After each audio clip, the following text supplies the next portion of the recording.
It is Thursday, February 2nd here in Draft Shark Studios in Rochester, New York. Welcome to episode 4 of our Dynasty Trade Desk. I'm your host, Matt Schauf. With me again are Jared Smola and CH Herms. None of us are seeing our shadow because we're all inside talking about Dynasty, looking for guys to trade, guys to acquire. We already hit quarterback, we already hit running back, we already hit wide receiver. Those episodes are live on draftsharks.com. They're live wherever you like to listen to your podcast, so you can go find those after you're done with this one, of course.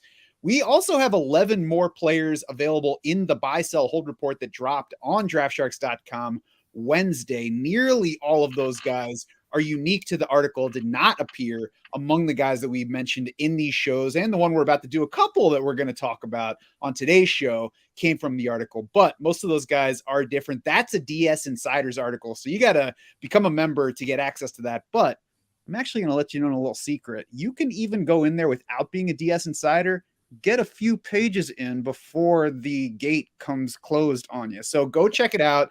Check out the article. Let Herms know at the bottom what you think of it, whether you agree or disagree. And then, of course, check out the Dynasty rankings. Actually, you know what? I've got a little tease of the buy, sell, hold report right here that I almost forgot about, boys.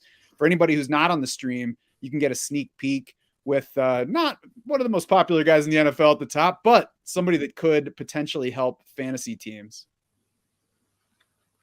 Yeah, no, I mean, it's chock full of some good information here. I really think that people, if they're now that we're getting into 2023, before we get caught up with all the draft prospects, you got to check out some of these guys that are already in the NFL. Come on, sign up. Give away too much by scrolling through that thing. So we'll refocus now. You can, of course, always find our DS Dynasty rankings on the website across positions, across formats. Now we're going to dive into tight ends. We're going to start with buys on this one. We've been kind of going back and forth between buys and sells. Today, we're going to go on the positive side. And Herms, why don't you tell us who you're buying first? Oh, let me tell you. Chig Okonkwo of the Tennessee Titans. Okay, first and foremost, the most important thing. He played his college football at the University of Maryland. If you're seeing the video, you always see the Maryland flag flying behind me. So big fan as far as that goes. But in a more serious note, the guy was pretty good. It definitely takes tight ends a while to develop at the professional level, and we don't really expect a lot of production out of younger ones, but it took until maybe like week 13 or so. But by the time Okonkwo really ascended, he ended the year from week 13 on 16th in tight ends, among tight ends in target share, 13th in PPR points per game. And this dude did that being on the field for only 45.5 of the Titans' offensive snaps and a 40.7 route participation rate in that window last season. So basically, the dude was absolutely balling out, being involved less than half of the time in the Titans' offense. It's not very easy for somebody to just randomly pop up and pull that off. And fortunately, Austin Hooper, who was ahead of him on the depth chart for a decent portion of the year, probably not going to be there anymore. And it's not like the Titans have a lot of pass catchers to really speak of other than fellow rookie Treylon Burks there. So we always need to look for these early indicators of young tight ends breaking out and getting production earlier in their careers. It's a great way to anticipate who is going to be super good for the future. So that's definitely my guy for this. Jared, sometimes we put out, player recommendations and they get pushback from others. I don't think Chig Okonkwo got a whole lot of resistance. No, and he shouldn't really. And I want to be like the drivers of the Chig bandwagon here at Draft Sharks. I love this guy. I thought he was intriguing coming out. Now, he didn't have like a perfect prospect profile coming out. It was like a mid-round pick. He dealt with a heart issue while at Maryland, missed like an entire season there. So I'm sure that impacted his college production. But I mean, Herm said he had a pretty good rookie season. I'd say he had a very good rookie season considering the circumstance he was in this, run-heavy Titans offense with Malik Willis under center for, a handful of those games. Okonkwo was one of 31 rookie tight ends to draw 40-plus targets over the past 10 seasons. That fact alone, the fact that he drew 40-plus targets as a rookie, again, only 30 guys over the past 10 seasons.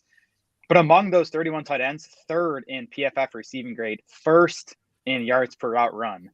And that group includes Zach Ertz, George Kittle, Mark Andrews, Dallas Goedert, TJ Hawkinson, Kyle Pitts. He led all those guys in yards per route run as a rookie. So super intriguing rookie season from him, and he's definitely a guy I think you want to acquire now before he has a season where he does get full playing time and does amass more raw fantasy points. I think you guys are glossing over the best thing about having him on your roster. His name is Chig Okonkwo. I mean, tell me a more fun name to say than that. You can just, anytime he scores, you can go Chig and do like Street Fighter style. You can shorten it to Chig if that's too much for you. You can say Chigo. You'll find him going by all those. Okonkwo, I mean, it's just going to be fun to have him on your team, especially when he starts getting more passes thrown his way on a more regular basis and scoring points. Jared, you've also got a guy that didn't get a whole lot of pushback in offseason discussion so far. Who are you buying? Yeah, I'm buying David Njoku, who had a really nice 2022 season that I guess in fantasy circles was masked a bit by the fact that he missed 3 games and most of another with a high ankle sprain and then a knee injury. But in his 12 full games, tight end 7 in PPR points per game, 18.4% target share in those 12 games, a really strong number for a tight end. Then you look at some of the more advanced stuff. 32 tight ends saw 40 plus targets last season, and Njoku's 6th among those 32 in PFF receiving grade, 11th among those 32 in yards per route run.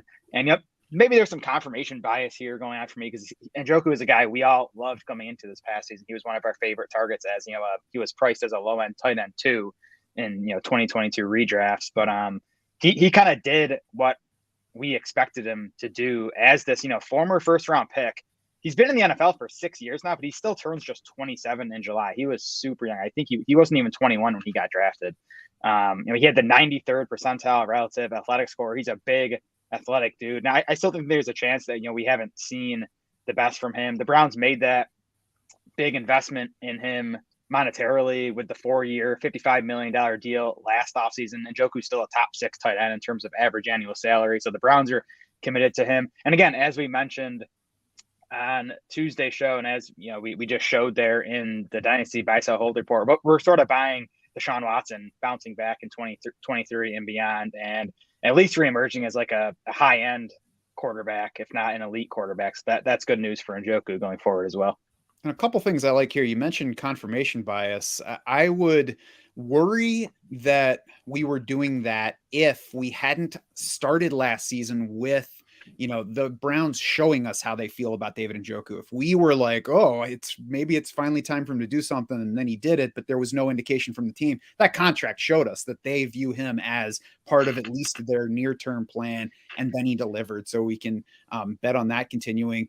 The other thing, if you go for David Njoku or if you go for Amari Cooper, who Jared mentioned on the wide receiver show, I think we all expect Deshaun Watson to perform better than he did this past season. It's completely understandable to not want any piece of Deshaun Watson in fantasy. So these two guys are a good way to have a piece of a Deshaun Watson bounce back on your roster without the yicky factor of having to play Deshaun Watson in a fantasy lineup. So, if that is a factor for you, that maybe kind of comes into play here. I have my buy now, Jared, and I got to say, I really tried to just feel good about this guy who doesn't ever make me just feel good. And you'll notice that the buy went to mostly lowercase here. Buy Mike Gesicki. I tried to like him. He did have 3 straight top 12 PPR finishes from 2019 to 2021.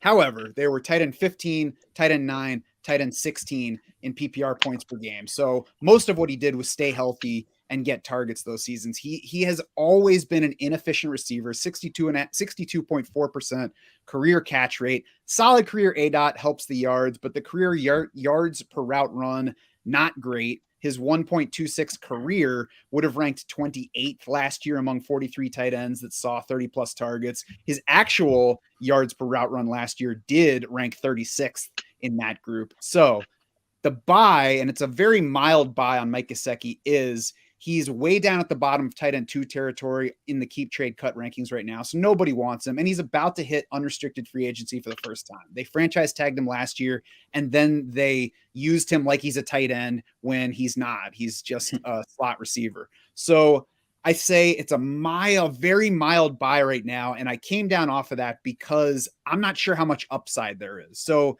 if you're getting Mike Gesicki at tight end 23 price and he's tight end 15 this year, technically that is profit. I don't think he's somebody that's going to have a big jump and really deliver for you. So I wouldn't go chasing him. But if you're trading away somebody, he's a tight end that you can take back.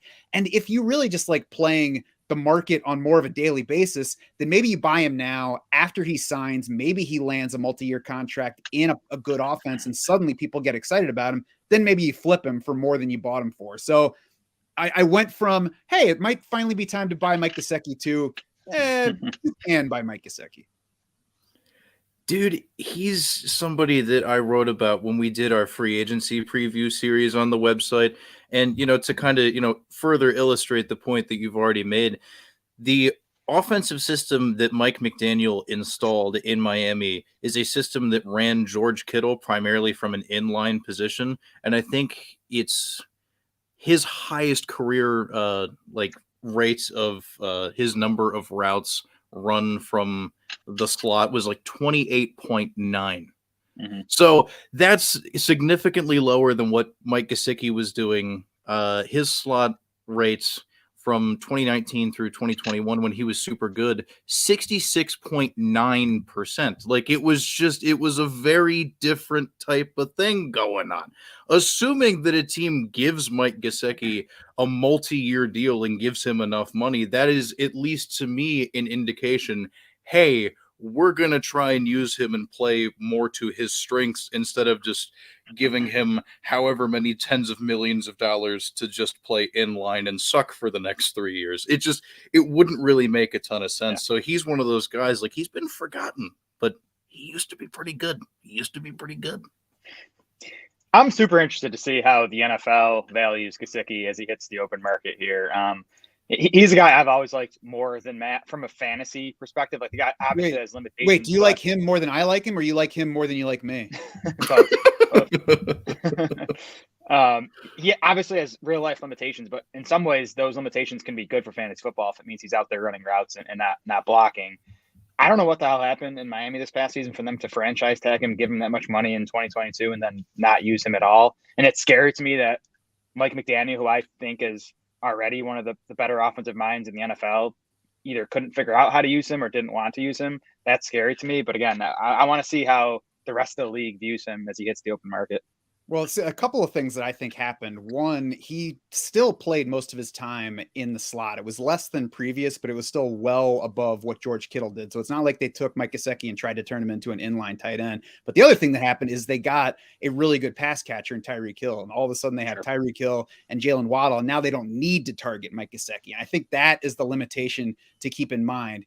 If you don't have better options than Mike Gesicki, he can be a solid receiver for you. But I don't think he's going to go somewhere else and outplay somebody. So that's the limitation for me. I'm curious to see what happens on the open market. But as I looked down the Keep Trade Cut rankings, I was thinking maybe Tyler Conklin is the better version of what we want Mike Gesicki to be here. He already signed with a new team last year. He is tight end 32 on Keep Trade Cut compared with tight end 23 for Mike Gesicki. Tyler Conklin tied for 8th among all tight ends and targets this past year. He tied for 8th among tight ends and receptions, with CJ Uzomah being on the field for 15 games, by the way. 2nd among Jets in targets, catches, receiving yards, and touchdowns.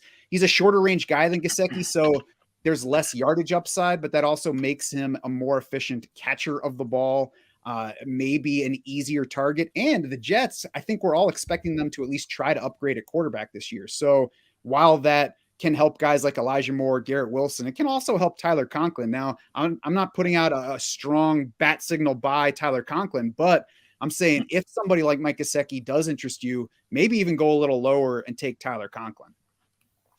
Conklin's got some tough target competition in the short term too to deal with in New York. I mean, the thing I would go back to with Gesicki, like, he has flashed the potential, the ability to be a big fantasy asset, a nice fantasy asset. And then the fact, again, to go back, he's at 99th percentile athlete. If you go to the relative athletic scores, like big athletic dude. What was it, Matt? A former volleyball player? Is that what he was? Yep. Yeah. So, I mean, I just think I think for the price tag, like, he has the ingredients to, deliver a few more top 10 fantasy seasons. I don't think so, but I guess we'll see. It was your buy. I know. I thought about dumping it, but then I was like, nah, I already put him out there. Let's go ahead and talk about it. Yeah, definitely an interesting guy to again. I want to see how the next couple months go for him. All right, so now let's go to the sell side and get truly negative, Jared. You've got a pretty big name to start us off with. Yeah, George Kittle, who I feel like I've been hating on the guy for a few years now, which is unfortunate because he's an awesome real life player, has been an awesome fantasy asset. Fun guy to cheer for. I'm sure he'd be a fun guy to hang out with. And listen, this past season, he finished third among tight ends in total PPR points. He was second among tight ends in PPR points per game. But at least part of that was because of the position as a whole. Kittle actually scored his fewest PPR points per game since his 2017 rookie season. And even that number was propped up by that absurd touchdown run he went on at the end of the season. 7 touchdowns from Brock Purdy in a 4-game span from week 15 to week 18. Kittle finished with a career high 11 touchdowns. He hadn't topped 6 in any of his seasons before that. Outside of the tight ends, though, 4.0 catches per game for Kittle, 51 yards per game for Kittle last year. Those were both his lowest marks since his 2017 rookie season. Also posted his lowest marks in PFF receiving grade and yards per route run since his rookie season. Now, in his defense, he still ranked third among all tight ends in PFF receiving grade, 5th in yards per route run. So he was still a high-end tight end. But again, by basically any measure you want to look at besides touchdowns, this past season was his worst season since his rookie year. He turns 30 this coming season, October, I believe it is. And he's just a guy I would not be surprised if the cliff comes pretty fast for him, considering the way he plays. He takes a lot of hits as a receiver, obviously, but he does a lot of that dirty work, in-line blocking. Obviously has the lengthy injury history. He's missed 16 games over his 6 NFL seasons with ankle, knee, foot, calf, groin injury. So, basically everything on the lower half. So, again, Kittle, I think you use the fact that he still scored as an elite tight end this past season. And maybe he does have, 1 or 2 more elite tight end seasons in him. But I think now is a pretty good time to get out from George Kittle in Dynasty. It's worth noting, too, he's got what looks like 1 more year where he's locked in contract-wise to San Francisco. And then 2025, there, according to Spot Track, there is like a $13 million difference between his cap hit and his dead cap. So maybe he's a potential cap casualty that year or a trade target or whatever. And then the year after that looks like a voided year. So at age 33, he could be, having the question mark of where to go. My one hesitation is I wonder if the market in general is just going to be treating him as more of a sell, and if it's going to be tough to really get good value for Kittle. Do you have any idea of what you would like to look for as a return on a potential Kittle trade here, Jared?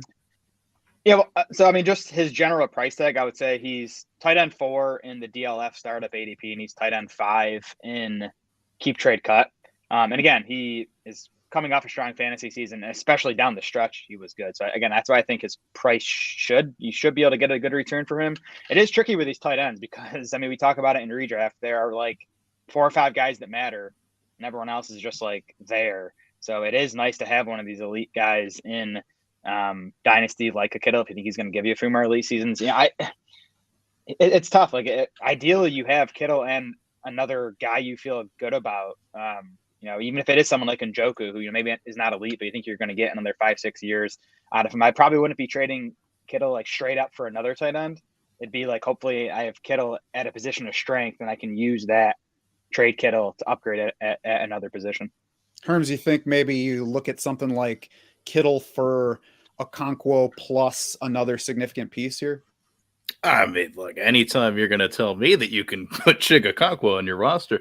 No, but I mean, in principle, if you are going to try and do something like that and you don't want to go outside the position, just like always try and just trade younger. You know what I mean? Take the older guy, get like a little cheaper, younger tight end, and then just see what like middle round rookie draft pick you can sprinkle in there. I mean, it's a good way to, record a W on the board. These are the kinds of trades where I think Tyler Conklin, Mike Gesicki make some sense too, where maybe you need a tight end to come back that can at least fill the spot for you in some weeks. You don't necessarily need a star. Maybe it's somebody that you see some upside for, but at least a fill in, especially with what seems like it's going to be a good rookie class of tight end. We'll, of course, get into that much more as we move toward the draft. Why don't we move on now to our second sell candidate here? Herms, who do you have? Well, if you're going to try and move on from George Kittle to find a younger guy, somebody that I wouldn't suggest trying to pivot to would be Greg Dulcich of the Denver Broncos. So with the news that Sean Payton is coming into town, we're all sitting here trying to figure out, oh, what's that Broncos offense going to look like? And anytime there's some sort of coaching shakeup or anything, or a team gets a new quarterback or something, you just have to look at the histories of both of their offenses and stuff like that. So, I mean, I did a little bit of this work last year when I was trying to figure out, okay, well, if Nathaniel Hackett and Russell Wilson are going to work together to try and figure out the offense, what could that look like? Doing the same thing now with, history from Sean Payton offenses and whatever sort of influence that Russell Wilson has on what's going to take place. The one thing that those two have in common is that the tight end doesn't matter unless it's Jimmy Graham. It's one of those things where, we look at even just this past season, if we're just going to look at what New Orleans did, because even though Sean Payton wasn't there, it was basically the same team, more or less, in terms of what they tried to accomplish. It was a frustrating split between Juwan Johnson, Taysom Hill. You never knew what was going to end up happening. You go even further back in the past. I mean, it's always this weird tight end by committee. You flip it over to what, Seattle did this past year. Not all that different from what they did when Russell Wilson was there. When could you count on Noah Fant? When could you count on Colby Parkinson? When could you count on any of these guys? If you're going to bet on a young tight end to do super well, you kind of have to bet on them being a potential game-breaking tight end and emerge above their other, counterparts in the offense to secure a massive amount of targets. And no offense to Greg Dulcich, the window that he was super productive this past year was remarkable, but he would have to vastly outperform Jerry Jeudy, even though his stock's a little bit down. Cortland Sutton is still a very talented guy. I assume they're going to have plenty of work go to Javonte Williams out of the backfield. Before he got injured this past year, he was targeted a ton.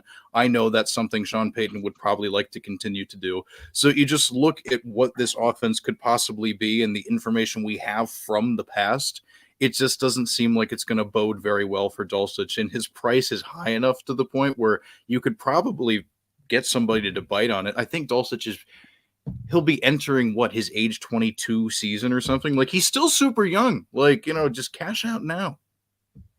I have to push back some here. I think that we can get into trouble sometimes when we look back at a quarterback, which comes up a lot, especially with Aaron Rodgers comes to mind immediately, or a coach, and say, well, he doesn't like tight ends, or he's not good for running backs.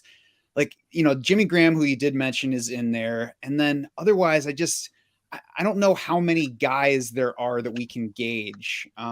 Jimmy Graham went to Seattle and was highly involved there, even when he was a declining player. And, you can say, yeah, well, the fact that we don't have that many guys to judge is a factor here.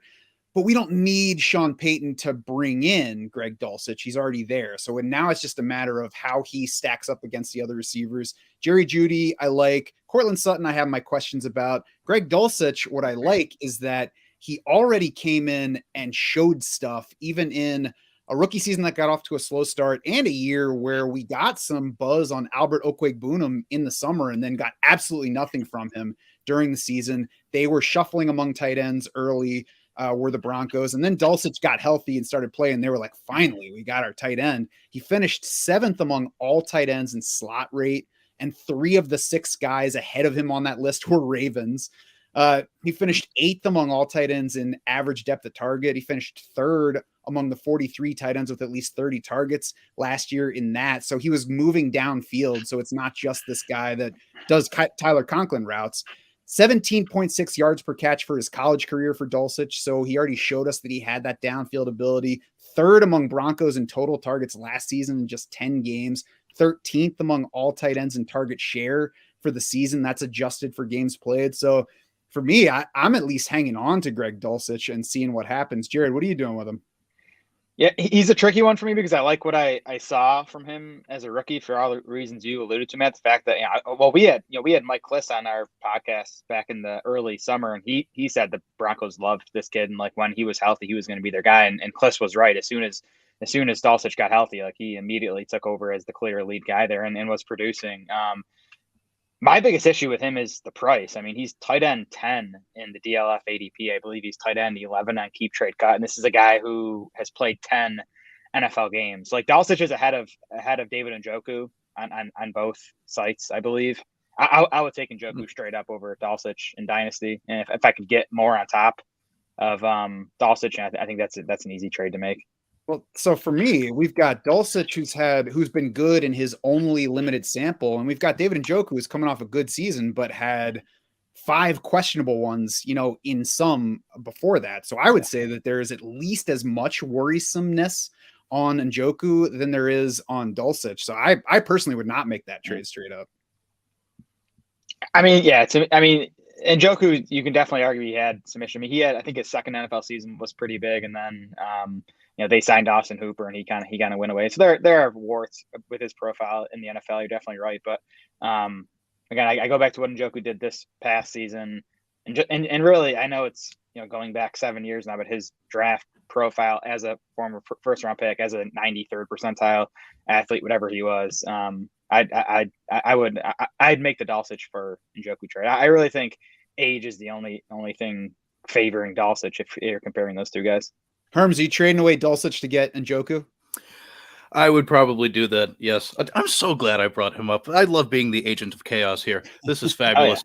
Oh, yeah. I mean, but it's no offense to what Dulcich did, but I would just rather bet on a guy that, because we talk about a lot. It takes time for tight ends, probably like their 3rd or 4th season in the league, sometimes at the earliest, for them to really, get things going. Now, Dulcich did do plenty in 10 games, but we'd be trading him in for a guy that's already gone through the seasoning process. He's already been in the oven. He's already popped out. He's ready to serve. You know what I mean? That's that type of thing. I don't know, man. I don't know. I would say the fact that we already saw this from Dulcich in year 1 at a position where we commonly have to wait for a while is a huge mark in his favor. That's true. That's true. It definitely is. Now again, it was 10 games. I don't have the exact stuff in front of me, but I know Sutton and Judy were banged up for most of those. I don't think Dulcich played with both those wide receivers many of those games. But listen, it's not an anti-Dulcich thing for me. It's more the price tag. I think he's priced pretty aggressively if you're considering him like the tight end 10 in Dynasty right now. I say he's priced fairly, but another guy from his class who is priced too aggressively is Isaiah Likely, tight end 13 on Keep Trade Cut. And honestly, I think that's an absurd level of expectation here. Now, he had an impressive rookie season, and it, of course, started with that monster preseason game, which started getting him drafted. And then anybody who drafted him was like, oh, crap, I forgot that Mark Andrews is on his team. Yeah. Finished the season 25th among tight ends in target share. Mark Andrews first in that category, by the way. Tied for 22nd among tight ends in total targets, 25th in receptions. Mark Andrews sat out week 18, played just 10 snaps in week 8. Those were the 2 big games for Isaiah Likely this year. His other 14 games that did include Mark Andrews, Likely averaged 1.6 receptions, 13.8 yards. There was no Rashad Bateman for most of those games. There was also no Charlie Kohler in most of those games. He was not on the field until the end of the season. And if you don't remember or never knew who that was, that's the tight end that the Ravens drafted 11 spots ahead of Isaiah Likely last year. Both of these guys had strong college production. Kohler tested a little bit better, played at a little higher level in college, Iowa State versus Coastal Carolina. I'm not saying go trade Isaiah Likely for Charlie Kohler, but I'm saying Isaiah Likely now has to compete with Mark Andrews and Charlie Kohler in an offense where he didn't really find targets last year, even though their wide receivers sucked. So the fact that he is anywhere near tight end 1 territory in perceived market value right now tells me you should sell quickly before people realize what they're doing here. What do you think, Isaiah Likely, Herms? I mean, he was fun to watch. I mean, I get why people were excited about it, but in order for him to really pay off, you'd have to be betting significantly against Mark Andrews and then, well, either that or just patiently wait for Likely's rookie deal to expire and then hope he goes somewhere else. I get it. He is fun. But the amount of time that you have to wait versus, like, I don't know, if you're trying to win anytime soon and you really need a tight end or something, like, this is not the type of dude. Like, it's going to take too long. I don't have that kind of patience. It's likely going to take too long. So I worked in the pun. Yeah. But yeah, dude, I'm not about it. And even if you're into patience and what he could become, he's going to have to be special for him to pay off after you wait those 2 or 3 years. Jared, what about you? Yeah, I think it's likely that Isaiah Likely is a good tight end based on what we saw from him as a rookie. The big preseason game, the advanced stuff was pretty good last year. 14th in yards per route run, beat Greg Dulcich in yards per route run this past season.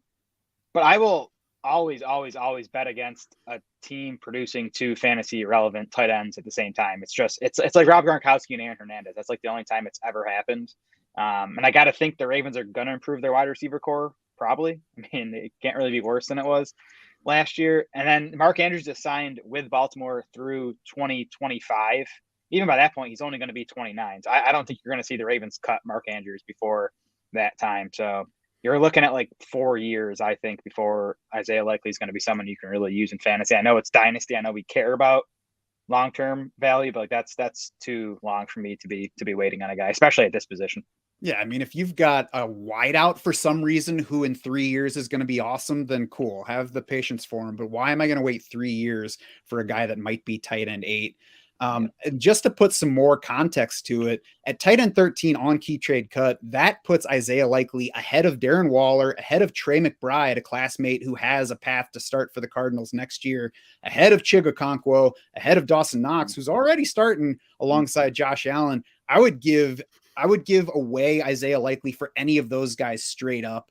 You could also, according to the rankings there, if we treat that as the market for now, you could trade Likely for Jelani Woods plus. You could trade him for Noah Fant plus. Both of those guys are upside athletes in much better spots for both immediate and the year after immediate production. So for me, if I have Isaiah Likely, I'm like, sweet. Thank you for giving me a couple of flashy games. I can't wait to see what I get for you. I love that value so much. Oh, please run whatever app or platform you play on. Just sprint to your computer or your phone and just send out those offers right now. That is tremendous. And just looking at some other positions, like Isaiah Likely is valued the same as Juju Smith-Schuster, who has his warts. I'd rather have Juju Smith-Schuster in Dynasty. Rondell Moore, Donovan Peoples-Jones, I love, and we've highlighted in the past. Matt, I hate to say this, but I think Likely might be the best sell in Dynasty right now.